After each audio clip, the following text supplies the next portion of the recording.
So I guess we can get started since we we have like 3 minutes. So hi everyone who is here. I'm Ruma, president of WIE, and I have Leah Corbe with me, the co-VP events of Women Engineering.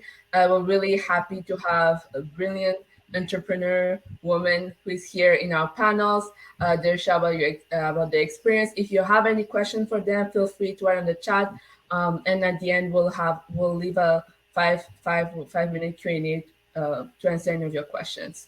So without further ado, I will let the panelists introduce themselves and talk about your background and your company. So we'll get started with Yusa.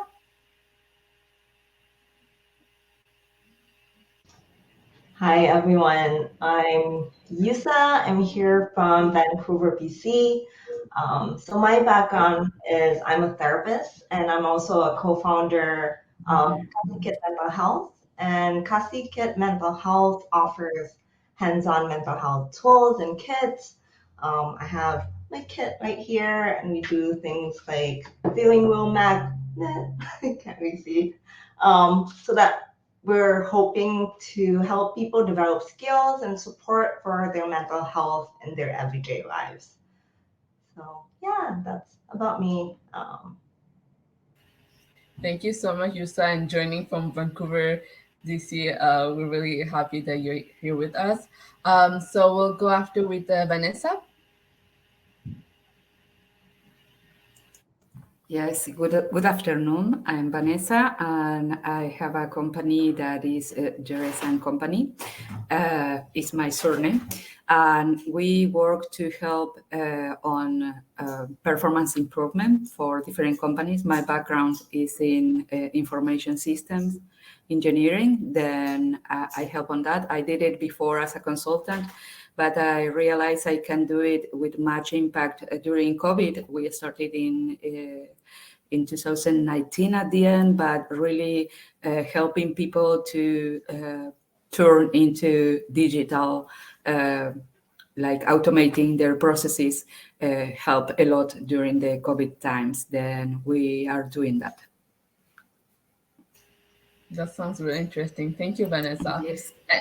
And lastly, and not the least, Emanuela. Hi, everyone. My name is Manuela Michel. I'm from Montreal, Quebec. I have actually a background in counseling and education. I'm a PhD candidate in educational technology and also the founder of Cogni XR Health, which is a one-stop platform combining traditional therapeutic services in mental health using using video conferencing, and we combine that with XR environments, virtual reality, and augmented reality exposure therapy. Thank you. Thank you so much. Thank you all for coming. So I'll start with my first question that is addressed to you, Sa. So how do you learn to embrace risk taking? Like, how did you know it was worth it to take a risk? Especially like you were not from like a business background or anything. So like, how did you embrace that? I think so. I'm originally from Indonesia. I moved here 7 or 8 years ago to Canada as a student. I think being from Indonesia alone, where we deal with so many natural disasters from like volcanic eruption to earthquake to tsunami, so it helped me so much with knowing that there's no uncertainty in life and lack of control. So you just have to try your best. Um, but even wherever you are in life, I don't think there's such a thing of a risk-free life or a danger-free life with certainty.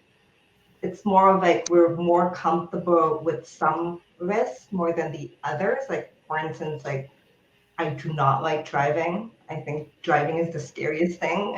In my head, it's like, oh, the dangerous, like very risky thing to do. And yet people drive every day. Um, so even with like entrepreneurship, and people say that entrepreneurs like there's so much risk with like starting a business, but like there's also a risk with having a job. Like unless you're like a tenured professor, it's having a job is also precarious. So it's trade off. Like in a job you can get fired. In a small business, things might not work out, but it's still a risk. And yeah, and I think, how do you know when it's a risk that's worth taking? I think it's easier for me to figure out things are like taking a risk when I know um, what's worth it. Or like I know the why when I know how to do it if I know the why. I know if I know why do I want to be an entrepreneur, why do I want to create mental health kits, then you can kind of withstand the hardship and the risks and figuring out the steps that comes with it. So it really goes back to your values and what brings you joy and what life you want to be. It's just like which risks are you willing to take in life and the choices you want to take in life. So yeah, so I know it's worth it when after a long hard day of work, I ask myself like, do you want to do it again tomorrow? And I'll probably say like yes after a really good night of sleep, and maybe I'll do it again. But yeah, so I think that's how I know it's worth the risk. So at the end, it's all sorry, yeah. So at the end, it's all about like the passion. So if you're passionate about it, then it is worth taking the risk. All right, thank you so much, Yusa. My next question is for Vanessa. So, knowing what you know now, like after all your experience, is there anything that you have done differently if you were to like start again?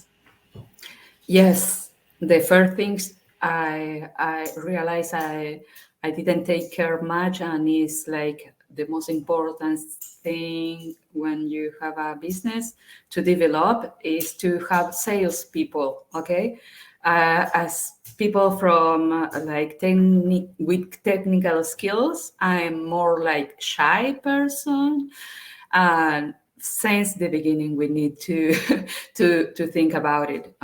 Maybe even I try to do some training, but it's not the same. You need someone to support you on that, and this is from the real like day one.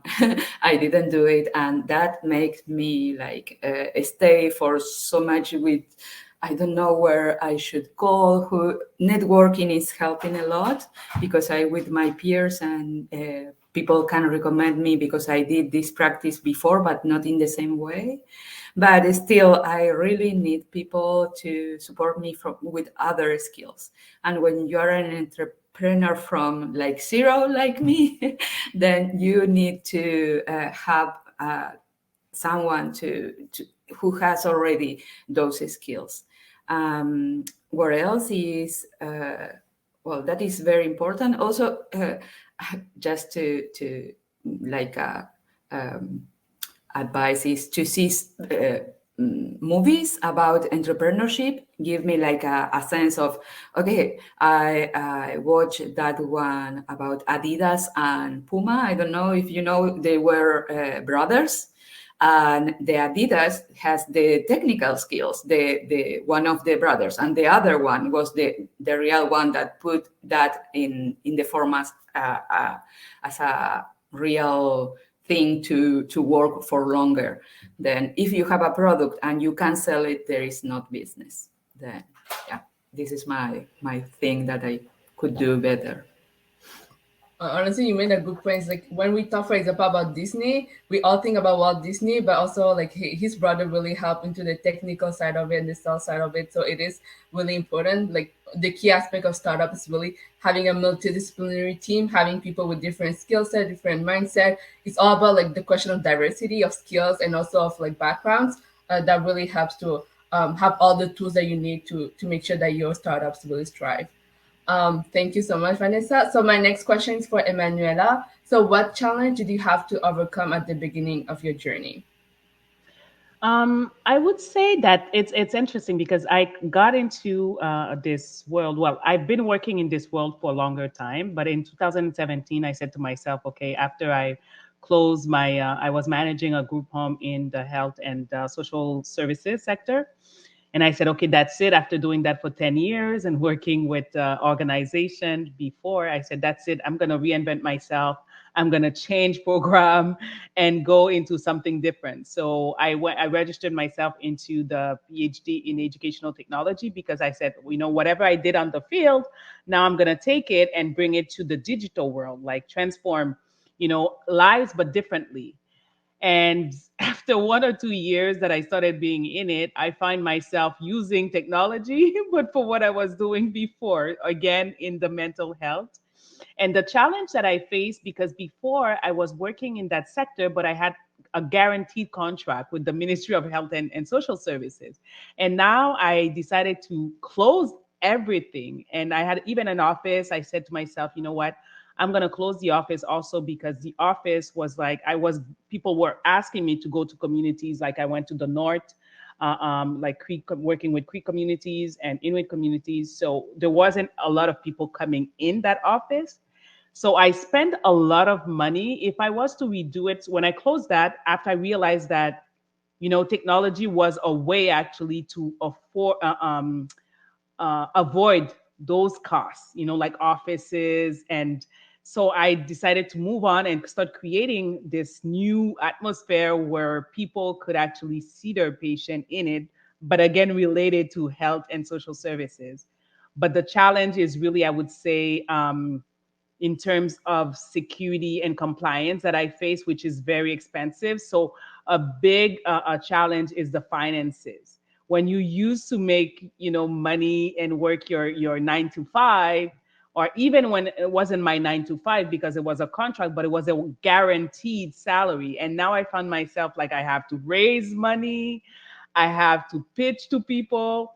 So, and also you have to like operate social media, be present on social media. And those are all things that I didn't know how to do before that I found challenging. And like Vanessa said, like finding people that have those skill set that you don't have, because for me, it was also a little bit challenging because I started working with one person and it didn't work out. So then you need to be trust, you know, am I going to trust that person? Is she going to be okay? Is she going to understand? Is that person going to understand what I need? What the vision of the company? How do I give space for that person to also develop themselves? So it's like a marriage with a business partner. So that's also a challenge. So I would say that's the biggest challenge that I face: financial, and also finding, you know, co-founders to work with me on the journey. Yes, and you still talk about like embracing risk. That's a really huge risk that you take to to Yes. go on to this journey. That's really interesting, and you overcome so much, but it's really nice how the company is doing now. Thank you so much, Emanuela. So I'll go back with you, sir. So you talk about like your whole mission is about like the importance of mental health. So one key aspect of that is the balance, like having a good balance, a healthy balance between work and life. So how did you balance your work and life? Yeah. First of all, I completely forgot that I'm in a panel because I'm like listening to Emmanuel and Vanessa. I'm like, oh, I'm learning so much here. Um, sorry. But yeah, as you said, like especially listening to you, I think this is connecting it to the balance of life, of even if there's such a thing of able to like completely balance work and life, of like you can't do this alone. And even like being here listening to other entrepreneurs have been really helpful, of like not knowing that, and knowing that you're not alone. Like there's so many things we need to do, we need other people, a lot of uncertainty. So for sure, like the first thing is definitely how to balance it, is like you need other people, be it in your everyday life, be it in the business, even if they're not directly working with you, having mentors, having groups, just knowing that like there are days, talking to other people who completely understand, like there are days that it's so slow, no money's coming in, you get anxious, and then someone else saying like, yeah, I know that feeling. But also because there are, and also having like people outside of business who kind of give you perspective as well, that business is not just it, your life is not just about the business, it's about relationship with other people, it's about your family, it's about your hobbies, and just giving you like zooming out as well, so that you know that work is not 100%, like everything. Life also is like work is also part of life, but it's not everything. And I think what I've learned so much because I'm pretty new, this is like my first year starting this business, is that I'm trying to shake off the shoulds. Because when we imagine entrepreneurs, we think about like the Jeff Bezos and the Mark Zuckerberg, and you think like, oh, it's the lone genius. It's just this one person, and they're like so smart, they can figure it out. And like, there's so many people backing them up. There's so many. They have privileges, they have choices, and that we maybe as women don't have. Like financial, of course. Like I'm as an immigrant, I don't have family here. I can't live with my parents in my parents' basement and save land on that. I have to like find other sources of income while building the business, especially as a startup. So, did I answer that? Maybe I didn't. So Yes, you perfectly answered. work in life, I say one day at a time, like the needs, and not saying that this is how my life should be. I have to like, some days I work 10 hours, another day I can only do 2 because I'm exhausted. um, and letting go of like the shoulds of like what a good entrepreneur, what a good woman should be like, what a good partner should be like, and just like, oh, I'll do me, and I try my best one step at a time, and letting go of that. And I think that's how I burn out. Is just like checking in with and not burn out, is checking in with myself of what do I need, even if what I need is ridiculous, and people would think I'm like that's not how you should do a good life. But if it works for me, it works for me. And then especially like being a mental health startup, like I think I sometimes put pressure so much on myself of like always having a good mental health. In reality, it's like there are good days, there are bad days, and like, part of it is just embracing all of the mess and chaos. And yeah, and you do you. Yeah, exactly. Like we talk about like being passionate, but like at the same time, the like your startups, and you still have a life outside your startups, and you have to like make some boundaries and make sure that you take care of yourself. Really well put, yourself. My next question is to Vanessa. So we have a lot of like most of all our participants are from engineering backgrounds. So I would say, what advice would you give to them in order to start a startup? So like in the beginning of their journey.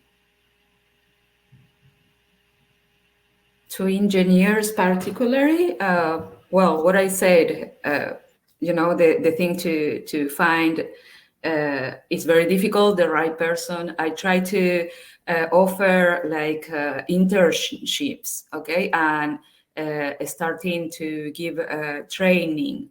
For me, it was very important to build a team.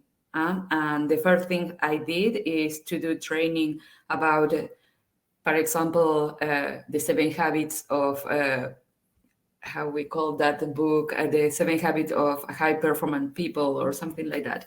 Then to have people in the same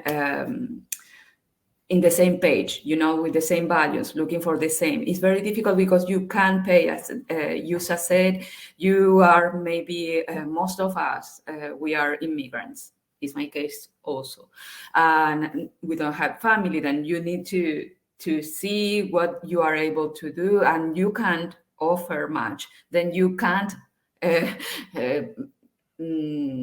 like require from people much hours or things like that. Then you need to offer to them something that will be good for them and to develop them too. As an engineer, I think that we need to value what we know. I'm now much older. Now it's a different moment to do a company. Before I try, but I have young children, then it wasn't possible.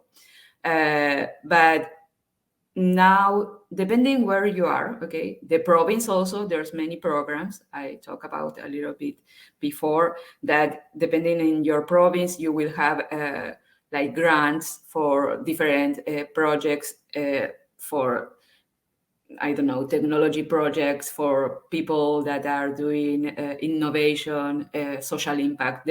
This is a good thing to know, and to know what is about the programs, people that are helping, mentors. There's a lot of things.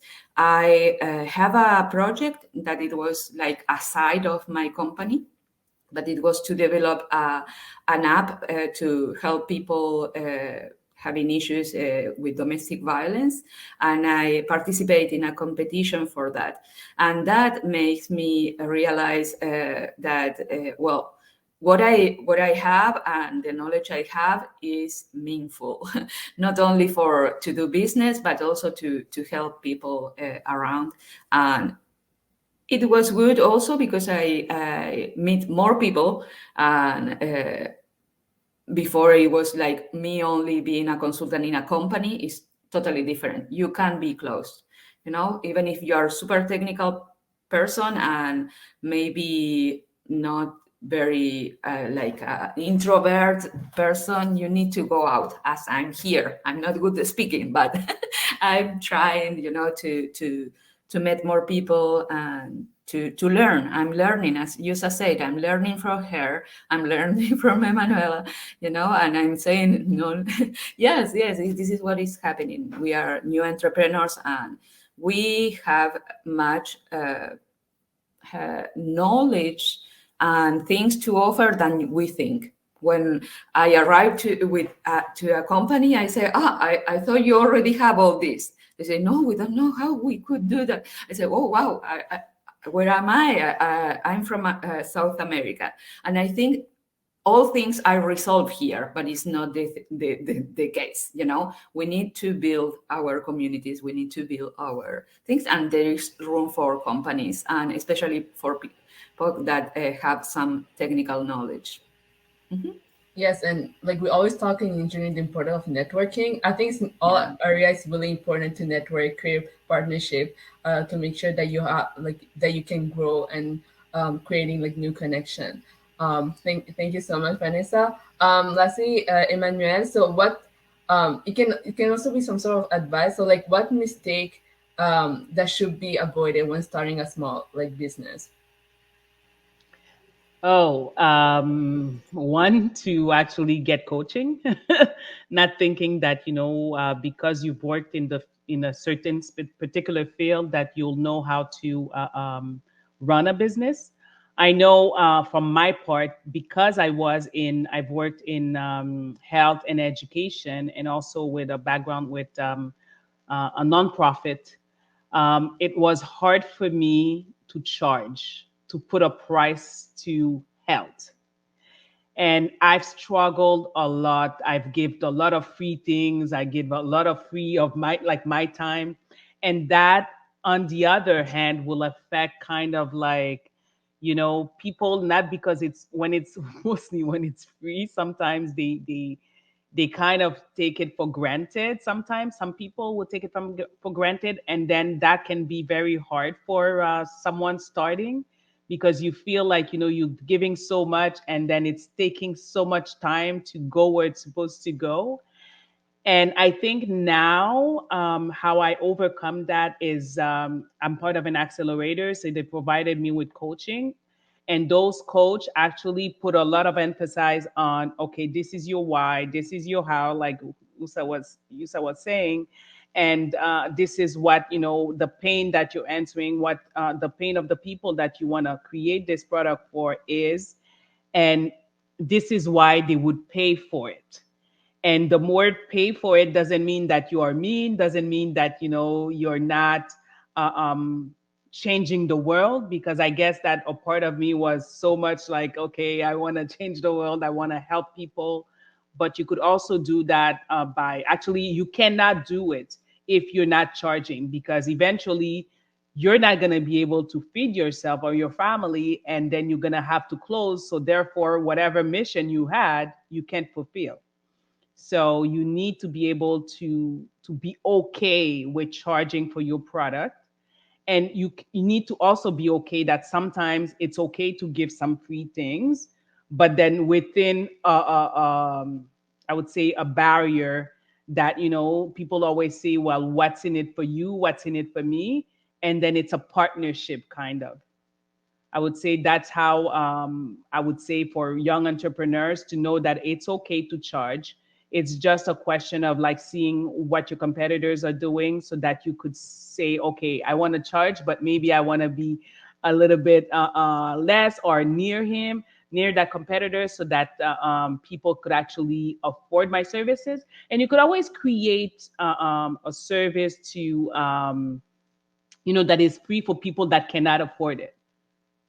So I guess that's what I learned. I've learned to charge because I had a lot of like, I would have a knot in my stomach if I know the person is a student and they're telling me, I'm a student, but they're okay to pay the price. But I still feel bad knowing that, I was a student before and maybe they can afford it. And now I'm like working towards that, actually charging, because there's no business if there's no money coming in. And I feel like that's something that especially women have. Like it's just like we want to help so much, but we also have to be like we have to make sure that our like companies stay alive, right? We need this cost of Sustain. benefit. Exactly.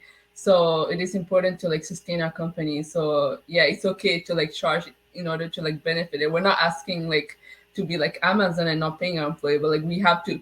It's just having a balance, like we talked about before. My last question is for everyone, and meanwhile, if anyone have any question, you can write on the chat. But the answer should just be like one word. So, what? Give me like one quality that a good entrepreneur should have. So, who wanna start? I'll let it open. I would say integrity. For Yeah, me, that's a integrity is a big one. You know, yeah, integrity. It's one word. yeah, perfect. That's a really good point. Yusa, Vanessa.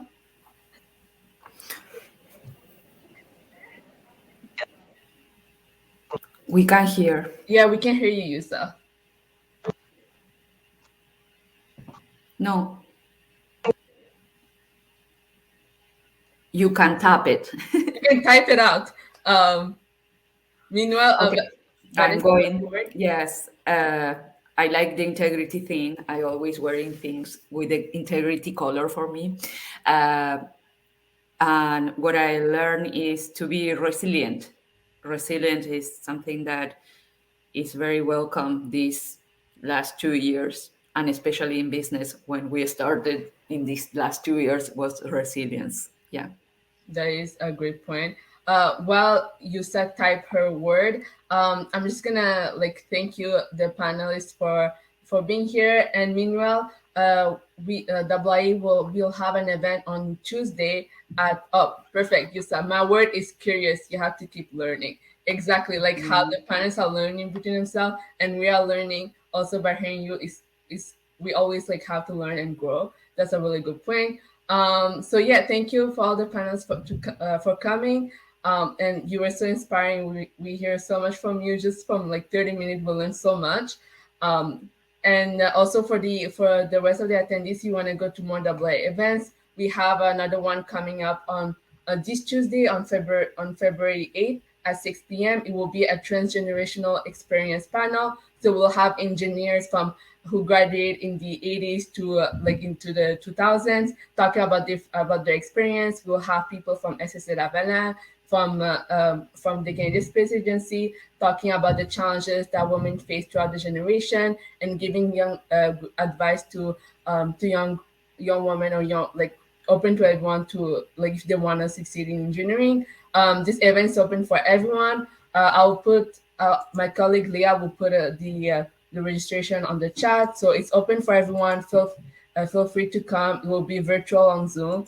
Um, and yeah, if you have any question to the body or to any of our panelists, if you want to reach them out, feel free to let us know. We'll give you contacts to those panelists. Thank you all for coming.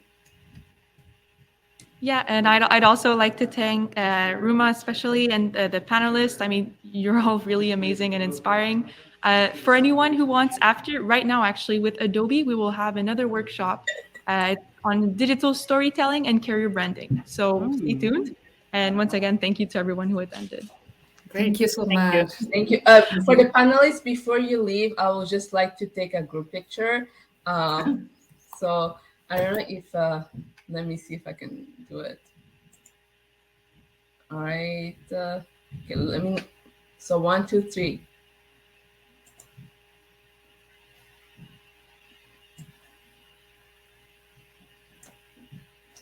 Okay, perfect. Thank you so much. All right.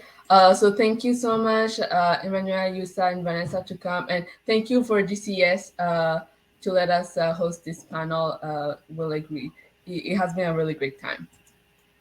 Thank you. Have a great day and Have a good day. good competition for the competitors.